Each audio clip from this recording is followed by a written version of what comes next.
이런 이야기가 있습니다. 등대를 관리하는 등대지가 있었는데 인간 관계가 참 좋아서 등대를 관리하고 난부터 그분에게 이웃에 있는 사람들이 등대를 밝히는 기름을 요청했다고 합니다. 우리에게 좀 기름을 나누어 달라고.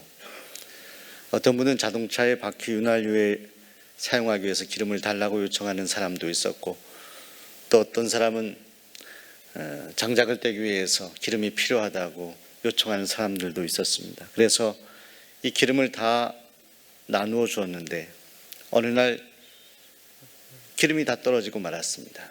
그 기름은 정부에서 나눠준 기름인데 그 기름이 떨어진 그날 밤 그 등대 주변에 많은 배들이 파손되고 큰 사고들이 있었습니다.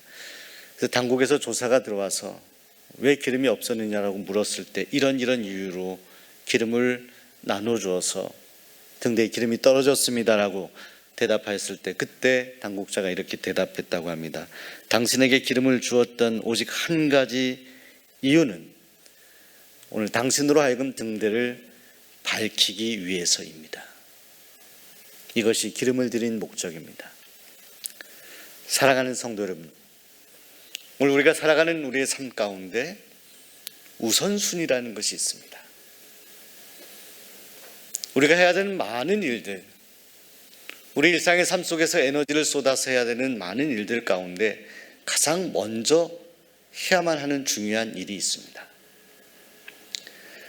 우리 주님께서도 많은 말씀을 하시고 또 우리에게 당부도 하셨는데 오늘 마태복음 6장에서 우리 주님께서 당부하신 것, 너희는 먼저 그의 나라와 그의 의를 구하라. 그 다음에 이 모든 것을 너에게 더하신다고 말씀하셨습니다. 하나님의 나라를 구하라, 그리고 하나님의 의를 구하라, 이렇게 말씀합니다. 근데 여기엔 전제 조건 같은 것이 있었습니다. 그래서 오늘 말씀 이전에 보면 너희는 염려하지 말라고 했습니다. 염려하지 말라, 걱정하지 말아라.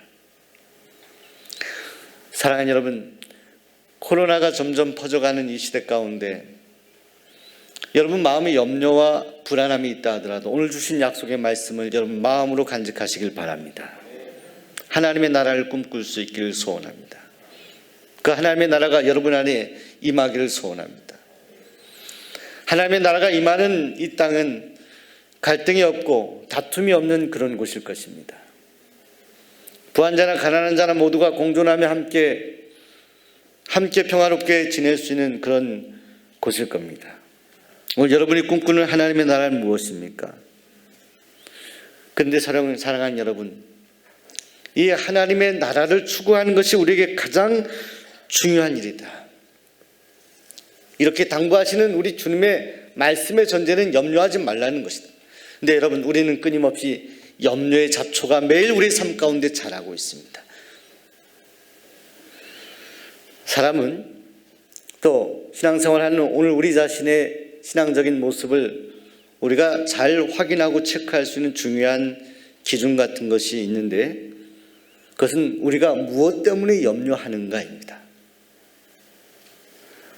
만약 우리가 먹을 것, 마실 것, 우리의 삶에 유익한 것들, 우리를 즐겁게 하는 것들로 인해서 우리가 염려한다면 이것은 결코 하나님의 나라를 우리 안에 이룰 수 있는 그런 자격이 없는 것이죠.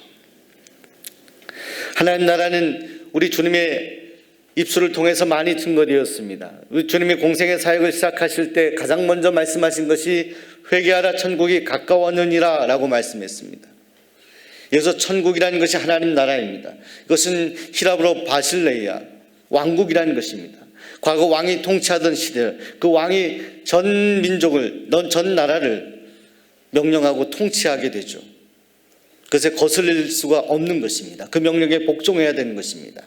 오늘 우리 안에 하나님의 나라라는 것은 이 바실레아는 하나님이 우리를 지배하심으로 인해서, 하나님이 우리의 주인 되심으로 인해서 오늘 우리의 온 존재를 하나님이 지배하는 그 상태, 하나님의 말씀하신 것을 우리가 붙들고 살아가는 그런 우리의 존재, 우리의 심령의 상태를 말씀하는 것입니다. 그 나라가 가까이 왔으니 너희가 회개하라고 말씀했습니다. 저는 이 바실레이아 하나님의 왕국의 의미를 세 가지로 나누어 우리가 묵상하고 싶습니다. 첫째로 하나님의 나라는 시간적인 의미가 있습니다. 오늘 여러분이 수원종로교회 코로나가 우리를 위협하는 이 시대 가운데도 2부 예배 이렇게 오셨습니다. 지금 이 시간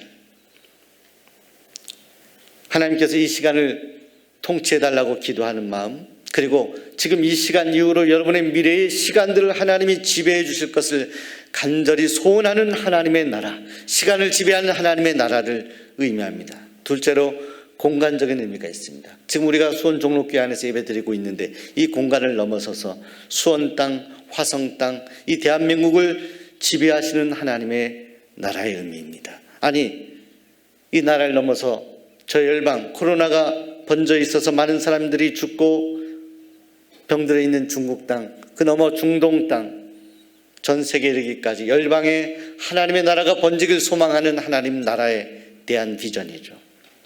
공간적인 의미로서의 하나님의 나라, 그리고 어쩌면 가장 중요한 실존적인 존재적인 의미에서의 하나님 나라가 있습니다. 내가 하나님 앞에 이렇게 서 있는데 내 존재가 하나님께 붙들림 받고 살아가는 그런 하나님의 나라, 하나님 말씀에 지배당하는 나의 삶, 나의 심령, 나의 마음, 그런 존재가 되기를 갈구하는 의미로서의 하나님의 나라가 있습니다. 오늘 이 나라가 여러분 안에 임하기를 소원합니다. 근데 여러분, 우리의 마음속에는 여전히 이런 하나님 나라에 대한 갈망이 있음에도 불구하고 여전히 두 주인을 섬기는 우리의 왜곡된 모습이 있습니다. 우리의 연약한 모습이 있습니다. 우리가 하나님 나라를 갈망하는데, 그런데 이것을 이루지 못하는 우리의 안타까움을 보면서 우리 주님께서 다시 요청하신 것이 있어요. 하나님 나라와 그의 의라고 말씀합니다. 하나님의 의. 사랑하는 여러분, 우리 주님께서는 하나님 나라만 말씀하신 것이 아니라 이 하나님의 나라를 이룰 수 있는 방법까지 알려주셨습니다. 하나님의 의를 구하라. 여러분, 마태복음 5장에서 7장까지 이 하나님의 의라는 단어가 상당히 반복되어서 나옵니다. 하나님의 의. 하나님의 나라와 하나님의 의, 이 두 가지의 관계를 어떻게 우리가 정리할 수 있을까요? 여러분, 옛날에 물건을 나눌 때 지게를 사용했습니다. 지게에 보시게 되면 저 지게가 이렇게 서 있습니다. 쌀가마니를 이렇게 얹어놓은 지게. 저 지게가 하나님 나라라고 한다면 저 나라를 지탱해야 되는 이 버팀목 같은 것이, 그것이 하나님의 의 같은 것입니다. 하나님의 나라는 그저 이루어지는 것이 아니라 저 버팀목 같은 하나님의 의가 하나님의 나라를 바치고 있어야 된다는 거예요. 누가복음 5장 말씀에 보시게 되면 어부였던 베드로가 고기를 잡으러 갔다가 실패하고 돌아오고, 그때 예수님 만나시죠. 깊은 곳에 가서 그물을 던지라 하죠. 만선이 되어서 옵니다. 가득 고기를 잡고 옵니다. 근데 사랑하는 여러분, 이 성경 기록의 목적은 이 베드로가 고기를 잡고 환호하며 이 만선을 이루고 돌아온 그 모습은 이 성경의 결론이 아닙니다. 메시지는 거기에 초점이 맞춰져 있지 않습니다. 그리고 나서 베드로가 했던, 제자들이 했던 결정, 모든 것을 버려두고 예수를 쫓았다. 우리의 관심은 만선이 아니라 어쩌면 그 다음 모든 것을 버려둘 수밖에 없었던, 버리고 주님을 따를 수밖에 없었던 베드로의 결단을 말합니다. 사랑하는 여러분, 오늘과 하나님의 나라를 꿈꾸지만 그 나라를 이루기 위해서 하나님의 의를 요청하는데 우리가 이 땅에서 그 하나님의 의를 실천하지 못한다면 결코 우리가 꿈꾸는 하나님의 나라는 꿈으로 끝나고 말 것입니다. 그렇다면 이 하나님의 의는 대가 없이 이루어질 수 없는 것인데 오늘 우리는 어떤 대가를 치러야 될까요? 성경은 무엇라 말씀합니까? 첫째로 우리는 핍박과 환난을 이겨야 합니다. 지금 우리의 코로나의 이 환난을 이겨야 됩니다. 예수님께서 팔복을 말씀하셨는데 네 번째가 의에 줄이고 목마른 자는 복이 있다 말씀했습니다. 또 여덟 번째, 의를 위하여 핍박을 받는 자가 복이 있다라고 말씀했습니다. 사랑하는 여러분, 우리가 예수님을 믿고 살아가는 우리의 삶의 여정 가운데 우리의 길이 좁고 협착하고, 또 그래서 우리가 세상과 타협하지 않고 살아가는 우리 길 가운데 우리에게 핍박이 있고 환난이 있다 하더라도 결코 의심하지 말아야 될 것은, 오늘 우리의 신앙 양심에 우리가 가는 길이 바르다라고 한다면 이것은 하나님의 의를 추구하는 것이 되고, 이것을 핍박하고 이것을 방해하는 모든 세력들에 대해서 하나님께서 다스릴 것이라는 믿음을 가지고 우리는 끝까지 인내해야 하는 것입니다. 우리의 직장 생활도 마찬가지입니다. 이 세상이 접대 문화 같은 것에 너무 익숙해져 있습니다. 술 취하고 방탕하지 말라 말씀했는데 세상이 많이 방탕해져 있습니다. 문란해져 있습니다. 우리의 삶의 요소 속에서 우리가 정직하고 바르게 하나님의 의를 추구하는 믿음의 사람으로 살아갈 때 우리를 가만 내버려 두지 않는 세상의 세력들이 있습니다. 타협하라 말씀하는 세력들이 있습니다. 우리를 유혹하는 세력들이 있죠. 이 핍박을 우리는 분명히 이겨야 된다.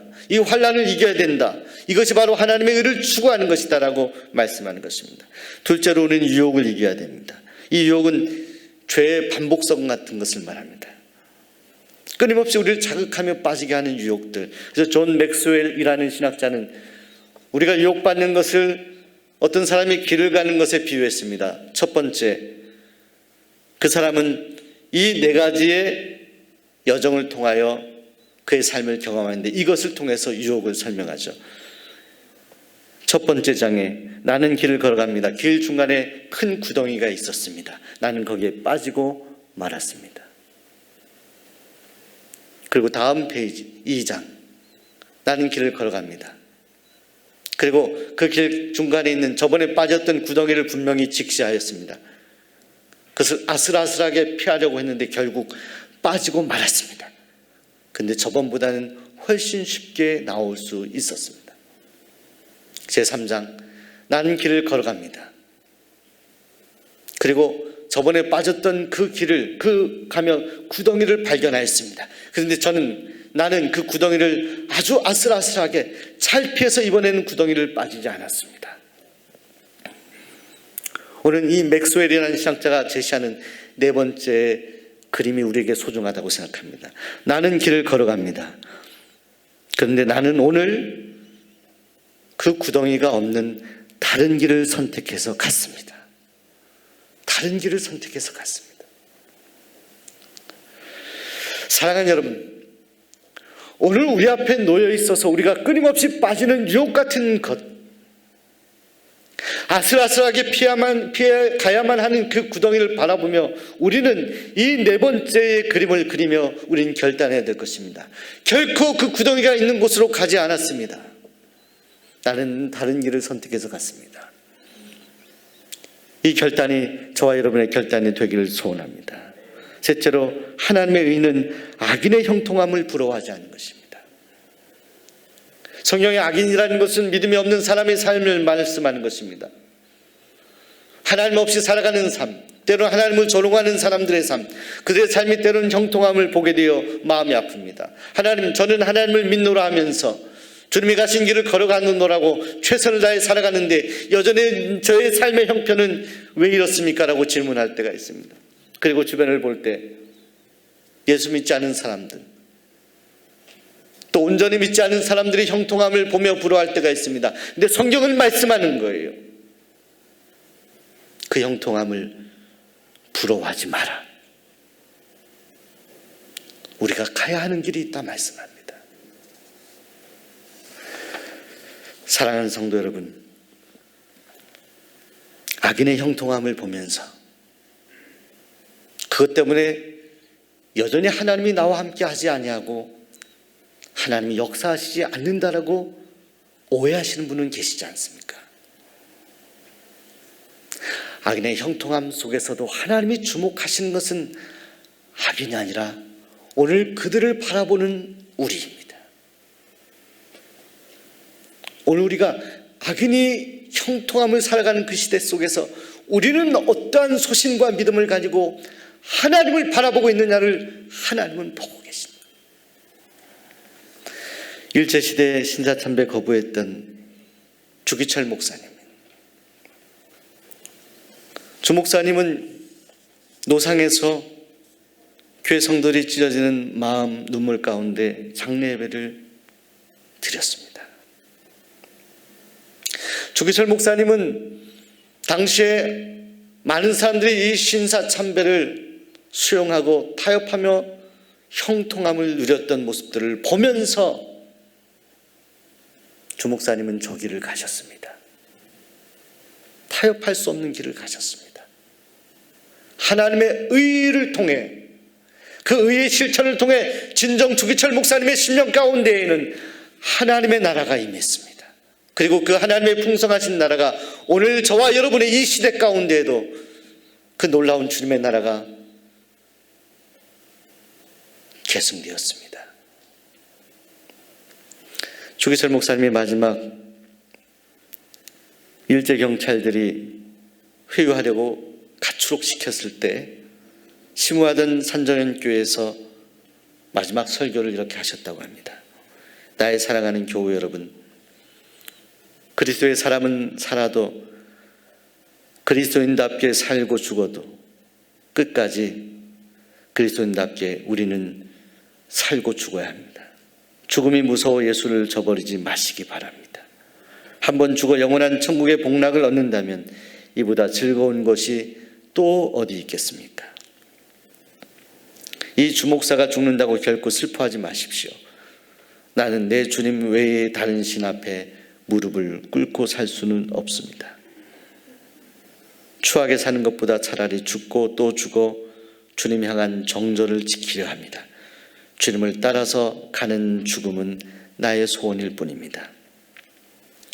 한 걸음만 양보하면 그 무서운 고통을 면하고 도리어 상 준다고 하는데 많은 사람들이 넘어갑니다. 말 한마디만 타협하면 살려주는 데는 용감한 신자도 넘어지게 됩니다. 하물며 나 같은 연약한 약졸이 어떻게 장기간의 고난을 견디어 배기겠습니까? 다만 주님께 의지하는 것뿐입니다.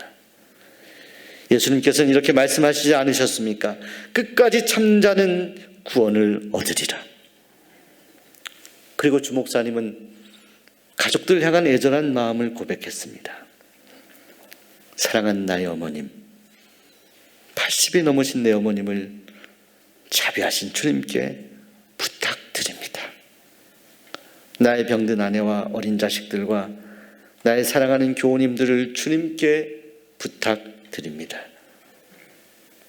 저는 주님을 따라 주님의 발자취를 따라가려고 합니다.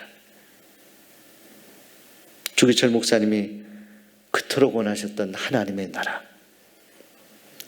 그 나라는 주기철 목사님의 하나님의 의를 향한 실천을 통해 이루어졌습니다. 그 하나님의 나라가 오늘 여기에 있습니다. 오늘 이곳에 있습니다. 오늘 여러분의 심령 가운데 있습니다. 코로나가 창궐한 비참한 현실 가운데서도 하나님의 나라는 임하고 있습니다. 기도하겠습니다. 하나님,